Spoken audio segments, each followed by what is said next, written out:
Thank you, guys.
The First Lady, E.D Mnangagwa,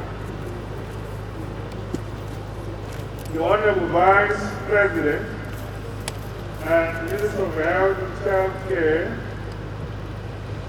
General Retired Dr. Cde E.D Mnangagwa, the Honorable Vice President, General Retired Cde E.D President of the Zimbabwe Agricultural Society,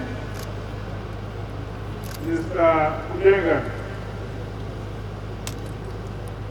the Honorable Minister of State for Harare Metropolitan Province, Senator Engineer Chidao, the Minister of Lands, Agriculture, Water, Climate, and Rural Resettlement, Honorable Dr. A.J. Masuka, other ministers and deputy ministers who are here. The Speaker of Parliament, Advocate Tugenda, the President of the Senate, Amaish Ramona, His Worship Mayor of Harare, Councillor J. Mafume, captains of industry and commerce, exhibitors and farmers, Zimbabwe Agricultural Society Council and Management, ladies and gentlemen,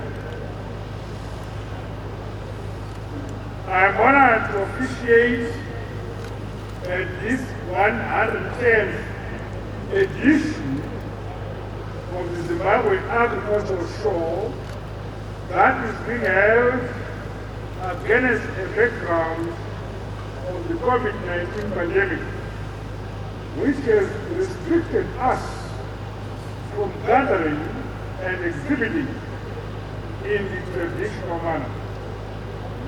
This year's agricultural show affords us an opportunity to reflect on the progress we are making in the agriculture sector and related value chain industries towards the overall growth of our economy.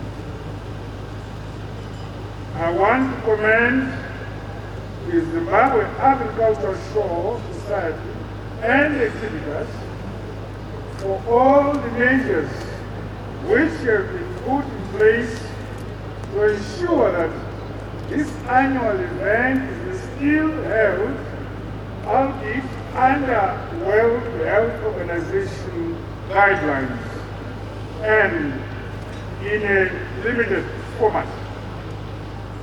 This decision was strategic, more so in view of the prospects of a good 2020-2021 cropping season as a result of the expected La Nina weather conditions. As we intensify preparations for the upcoming season, the deployment of appropriate mechanisms and knowledge sharing is critical.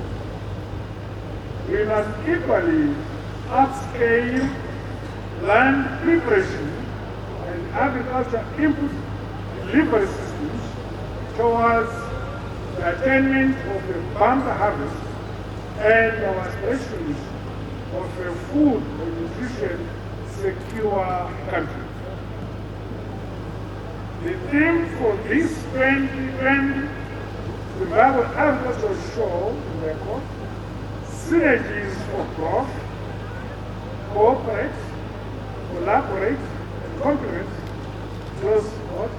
is in sync with the Second Republic's values of unity, dialogue, and hard, honest work. I therefore exhort players in the sector to leverage on this unique edition of the agricultural show to redefine areas of synergy whilst deepening collaboration in the ever-changing and demanding world. Production, productivity, and profitability of the sector through multifaceted strategies to grow our agribusinesses and associated value chains should remain one of our key priorities. Ladies and gentlemen, the role of the agricultural sector in our economy cannot be overemphasized, as it is contributing about 12% of gross domestic product, 60% of raw materials agro industries, and over 40% of our export earnings. In addition, the sector is also a crucial cog in our quest to uplift our people out of poverty through agricultural industrialization, which transforms our rural areas to zones of economic prosperity. This can only happen when we get our agriculture working. Our people must be made to believe that agriculture is not merely a way of life, or is it just a development activity, but agriculture is business.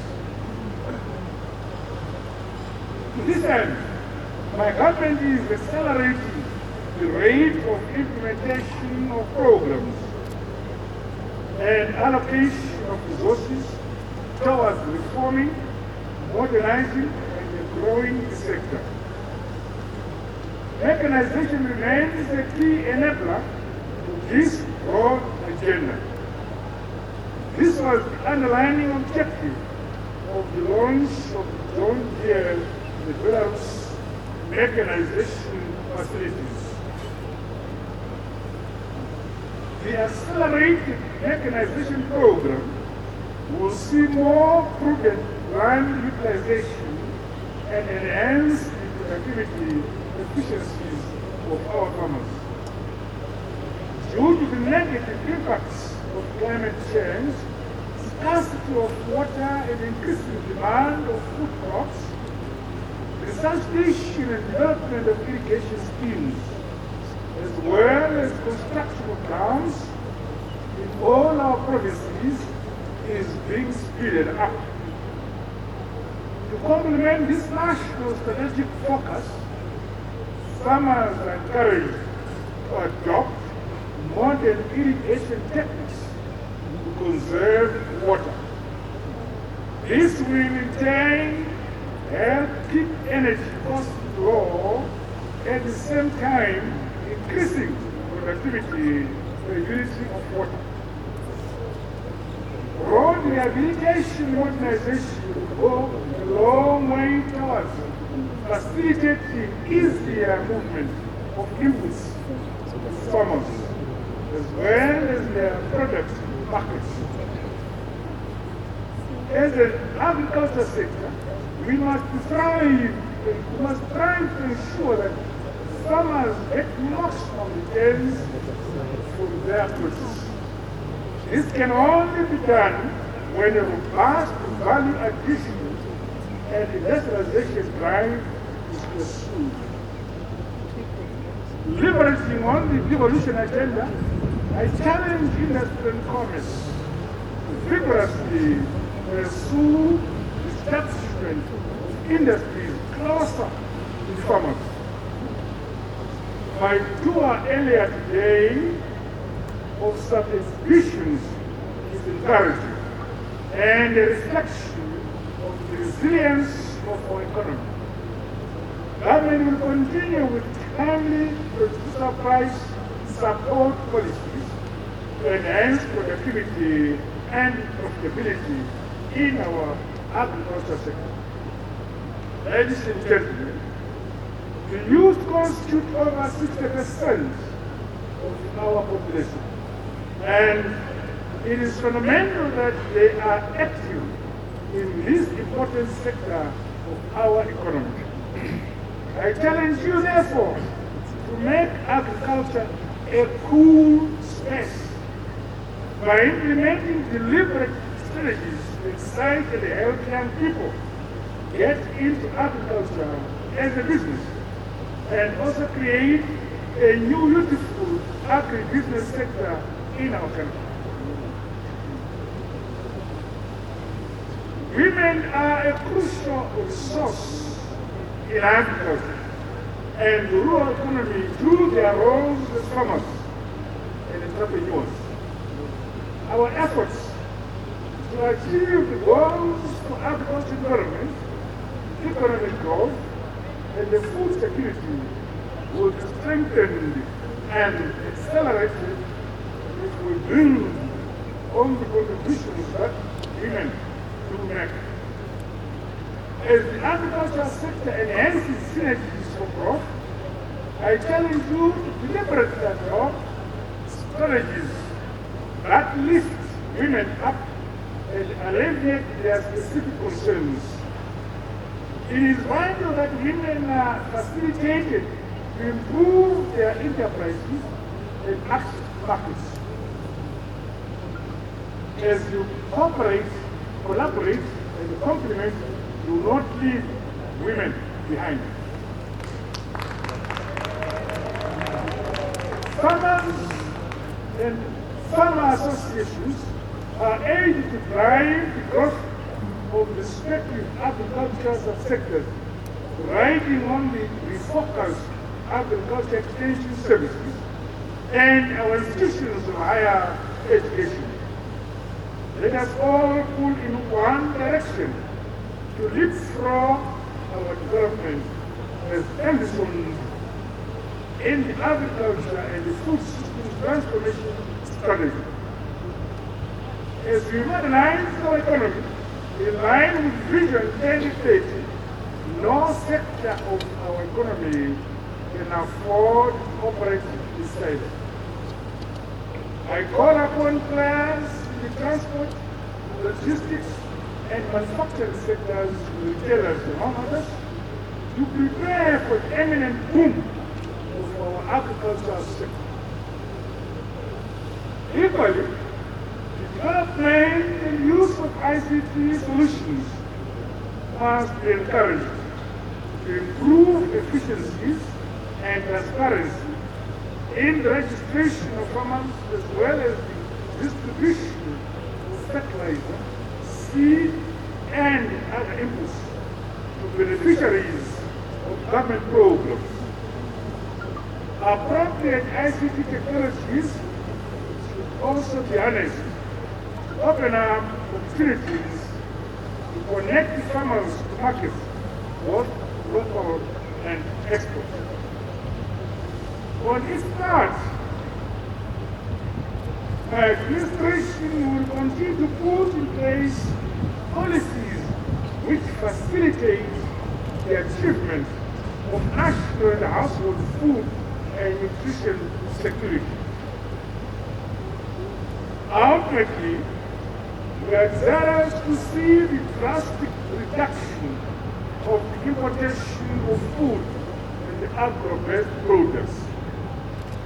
We will accelerate the growth and the hunger in our country through programs such as the presidential climate-proof program over and above other strategies. The program promotes conservation farming, resilience, building and adaptability of our communities in the face of climate change. It federalizes on the existing cultural systems of our communities, such as Nimbe, Umwe, Ilima, which engender communities to work together to achieve more in less time. I once again commend our people for the wide implementation of this program. As I indicated in the State of the Nation address, my government will soon be rolling out a presidential horticulture program and other programs under the livestock growth plan. We will not tire in implementing agricultural policies which catapults all our farmers, especially those in the rural areas, to improve income levels and the greater prosperity.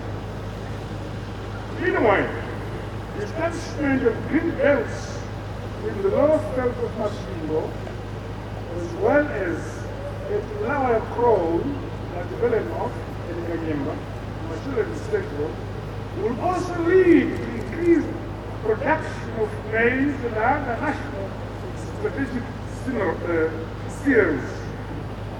This development offers immense potential for rural industrialization and the value addition, and will lead to an improved quality of life for a wide spectrum of our citizenry across all provinces. Distinguished guests, I commend the Zimbabwe Agricultural Society for holding a successful agriculture sector survey. The survey gives an in-depth analysis of the sector and acts as a sounding board for rapid, robust, and timely interventions for sustainable agricultural growth.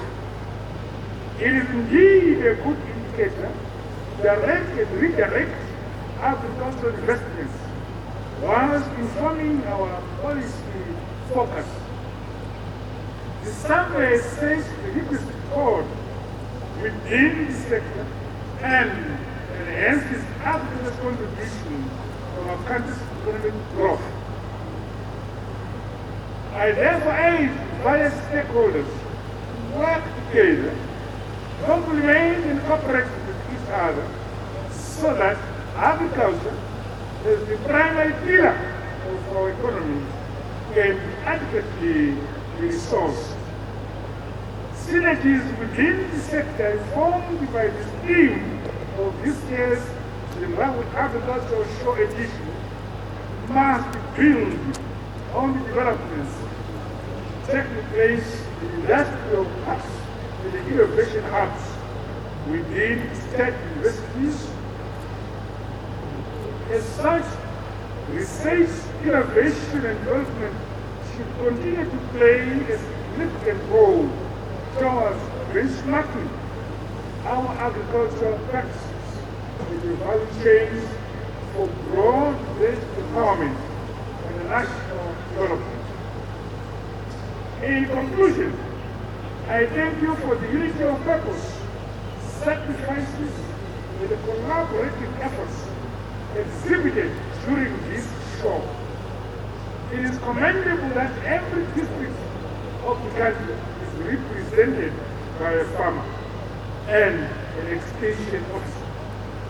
Well done to this activity, which entails that no part of the country is left behind. I applaud all exhibitors who are receiving awards and urge them to keep up the good work. Congratulations, Amshobe, Makrokoto, to you all.